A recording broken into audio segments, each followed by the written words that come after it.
dance in anything. Keep going, my nigga. It's better than I damn near had to sacrifice everything. Keep going, my nigga.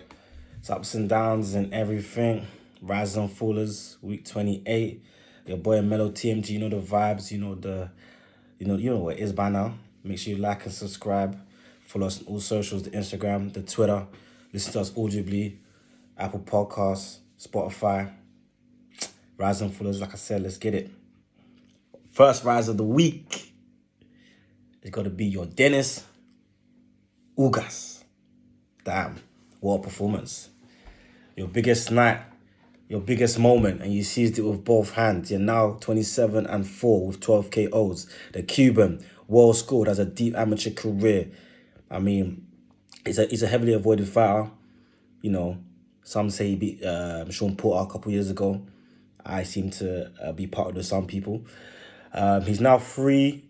He was 3-0, now 4-0 as a replacement, as a late sub, which goes to show that he kind of an avoided fight. People don't really want to take him if they don't have to, because they know as the Cuban fight is not really promoted properly. So it's high risk, low reward type of thing. But he executed a phenomenal game plan. Phenomenal. I mean, the jab was working. He was keeping Manny Pacquiao at the end of his jab consistently. And every time he came in, hit him overhand rights to the head, to the body. I mean, he had Manny just lost. He was just lost in the Cuban sauce. It was crazy. But my count, he won 8 rounds to 4. I had it as a convincing win. I don't really see how people had it as a particularly close fight. I mean, Manny, he put in a lot of effort in terms of punch output. I mean, Yordenis, I think he doubled Yordenis' punch output, but Yordenis still landed more than him, so it was way more effective, way more effective. And, you know, a key way to score in a fight, they say effective aggression. It's not just aggression, it's effective. So I don't know if some people, the effective is silent, but it's effective aggression. That's the most important part. But he was very efficient and he deserved the win. And I'm really happy for him. I mean, like I said, he kind of got, I won't say he got robbed, but he lost a close fight, which I thought he won against Sean Porter. Obviously, he's not really the cash cow in that sort of fight. And obviously, Sean Porter went on to fight Errol Spence in a big fight as well. So it commercially made more sense. But now, his time is now. He'll probably look to face Errol Spence for the 3 belts. And it won't be an easy fight for Errol Spence by any stretch of the imagination. I mean, these Cubans, they ain't easy at all. But shout out Yordenis Ugás, the official WBA. Sorry, not WBA. That's WBO welterweight champion. So from boxing to sweet science, we go to basketball. So we go from Cuba on the map all the way to Cameroon. That is Joel, the process, Embiid. Embiid. He got a new contract, a Supermax extension, new money. Who's this? It expires in the season of the 2026-2027 season. And it starts in the 2023-2024 season. Essentially, it's $196 million over 4 years with a play option for his final year. He became eligible for the Supermax extension after making the All-NBA second team for the 2021 season. And now, technically, it's probably officially his team now, especially with what's going on with Ben Simmons. He's looking to get traded. He's not looking to report to the training camp. So it is effectively Joel Embiid's team now. They trusted the process, as in Joel Embiid, and they put all the eggs into his basket. Last season he was phenomenal, especially in the regular season. He averaged 28.5 points, which is a career year for him. 10.6 rebounds, 2.8 assists, 1 steal, 1.4 blocks. He made his 4th consecutive All-Star team, and he finished second in MVP voting. That's what he did. And he deserves all the money he's going to get. Hopefully he can stay fit. Hopefully if and when they do trade Ben Simmons, they can surround him with a partner that's more of a better fit for him.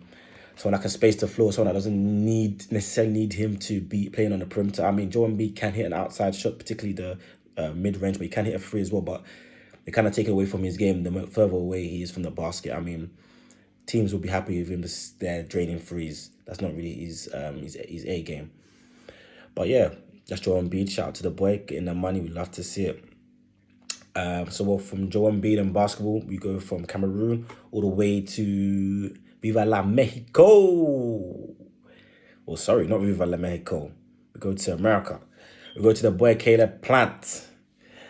He finally agrees to fight with Canelo November 6th, and I believe in Las Vegas, super middleweight for all the marbles after major back and forth. I mean, these guys were my foolers a couple of weeks back because they couldn't get this fight done.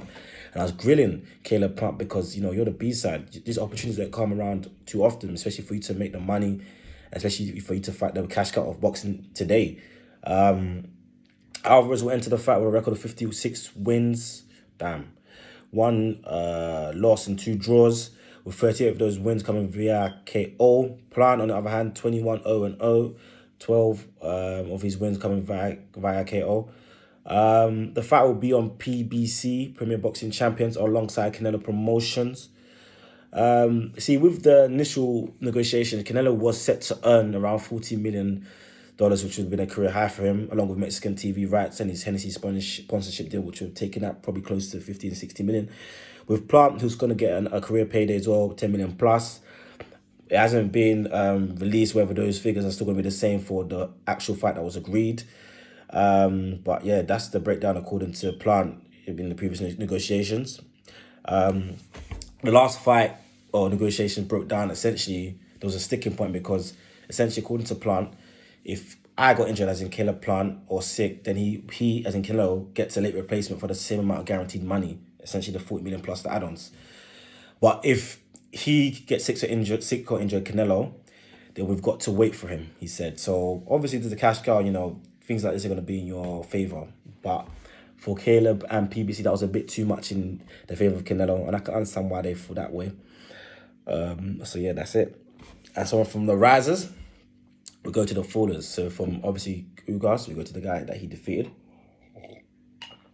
The pound for pound great, one of the greatest to ever do it, the living legend. Top 10 pound for pound all time, in my opinion. 8-weight world champion. We'll probably never see another one. That's just being real. Especially in my lifetime, I'll be shocked. I'll actually be shocked if I see another 8-weight world champion in my lifetime. I'm not going to say it won't ever happen again, but if it happens in my lifetime, I'll actually be shocked. Most other things don't shock me. Like, we're going to see another Messi, Ronaldo type level player probably in the next 20 to 30 years. I mean, it happens. It happened with Pele, Maradona. 20, 30 years, you're going to see another one. Football's just too popular.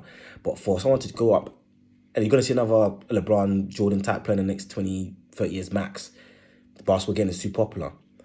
But for someone to go up those rankings, those weight divisions, I believe from 112 to 154, I believe from super flyweight or flyweight to light middleweight, I don't think that's going to happen again. 8 weights. Well, unless they shrink the weight divisions. If they do that, then fair enough. It's all it's open field. But I don't believe that will happen again. Let me know in the comments what you guys think about that one. That might be a bit controversial. But yeah, Pacquiao is now 62-8-2 with 39 wins through KO. The question is it all over? Should he retire? In his defense, 11 days notice, and he was preparing to face Errol Spence. And something that people probably don't realize or probably don't take into consideration. When you're someone like a Pacquiao or Mayweather or Crawford or Errol Spence today, when you're the elite guy at the division, the other guys, the lesser guys, are looking at ways to beat you. They're always watching all your fights, and either directly or indirectly, they're looking at ways to beat you. So even in training, they're kind of working subtly at ways to beat you. On the other hand, the major guys, they only fight what's in front of them. They don't really look at, unless there's someone else on their level. So Terence Crawford and Errol Spence in the gym, they're probably looking at ways they can beat each other. But someone like Ugás is a bit further down the pecking order. Pacquiao looking at ways how to beat him. So it was 11 days notice for Pacquiao, but for Ugás, it's not really 11 days notice because I'm pretty sure he had notes and thoughts in his head, maybe at the back of his head, notes of ways to fight Pacquiao. I mean, just to be ready, stay ready so you don't have to get ready.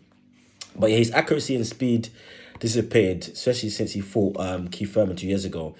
And he just looked off the pace. He couldn't get in. He couldn't figure out Ugás's dimensions. Obviously, had the reach and height advantage. And he wasn't prepared for what Ugás had to offer. And also, Freddie Roach tactically didn't bring the adjustments. So they suffered as a result. Pacquiao was making excuses about his legs were gone. There's one thing I don't like about Pacquiao. When he does lose, There's always an excuse. With Floyd Mayweather's his shoulder, with Ugás is his legs. There's always an excuse when he loses. I mean, sometimes he has been a bit maybe robbed against like Bradley and Jeff Horn, but there's always an excuse when he loses. You know what I mean? Take it on the chin. So from the Philippines and boxing, we go to football. We go to Mikel Arteta, the tyrant of us now. He's on the hot seat. His seat is hot. Pepper soup, hot. Fire, blood fire, hot. Obviously, at the time, 2 games on the bounce lost. No goals scored. That's been worsened. Obviously, they lost to City as well. More on that later. The highest spenders in the Prem, they are. Even before the window shut, at the time, they roughly spent about 130 million.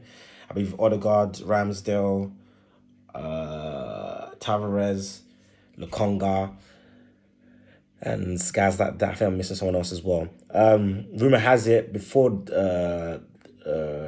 and after the loss to Chelsea, he has 5 games to save his job apparently. But the main thing with him, the identity is gone. And he's falling out with way too many players. And even though the board have backed him with so much money and it looks like they're gonna give him time to make his team stamp his authority, you can only get rid of so many players. I mean, eventually the man has to go. You can only chop and change players so much. Eventually, the problem stays the same. Maybe you're the problem, and so you're gonna have to go. And it's cheaper to get rid of one manager than 10, 12, 14, 15 players, you know what I mean? So we have to look at that. But yeah, from football and from the Premier League via Espanol, we go to America, the United States, Draymond Green. Boy, take accountability for your actions, boy. I'm hearing KD, the interview, none of them really took ability for their wild episode, which apparently led to KD leaving Golden State against the Clippers when they argued, and Draymond called him the B word because he didn't pass on the ball, or because KD was upset because he didn't pass on the ball. They got into it, blah blah blah. Bit of handbags, as we say over here in London, England. But there's a lot of blaming. There's no accountability. They blame on Bob Myers and Stephen Kerr, saying you guys are trying to control the situation, trying to force me to say sorry, blah blah blah. My own man. But at the end of the day, they wouldn't have been in that situation if you didn't open your mouth to say those words. At the end of the day, you guys are 2 grown men, probably mama's boys, but at the end of the day, you can't be letting this stuff happen. At the end of the day, they don't control your mouth. Steve Kerr and Bob Myers, they do not control your mouth. You know what I mean? This is between you and KD. You guys got to take accountability. And in that interview, I didn't really see too much accountability being taken. You're a grown man at the end of the day, Draymond. You're married, you have kids, so fix up, man. Fix up, look sharp.